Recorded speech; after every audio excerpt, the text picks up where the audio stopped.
নমস্কার। স্বরচিত কবিতা আবৃত্তি করে শোনাচ্ছি। কবিতার নাম ঝড় কিংবা প্লাবন। কুমুদ চক্রবর্তী।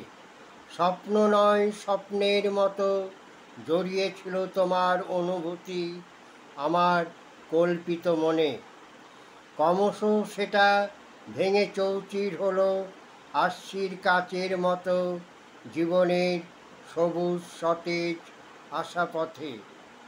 এখন একটা ঝড় কিংবা বন্যার প্লাবনতা যা আমাকে হারিয়ে ভাসিয়ে দিতে পারে তোমার বিবাহিত যুগল নয়ন হতে।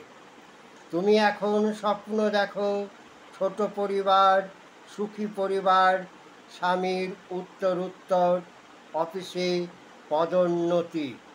আমি ভাবি ভালোবাসা ভুল, মিথ্যে, ফাঁকি। এখন একটা দিনও কাটে না তোমার সঙ্গীবিহীন সঙ্গোপনে।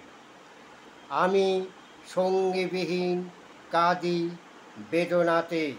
তোমার একটা ভবিষ্যৎ জমা হয়ে আছে তোমারই হাতের মুঠোয়।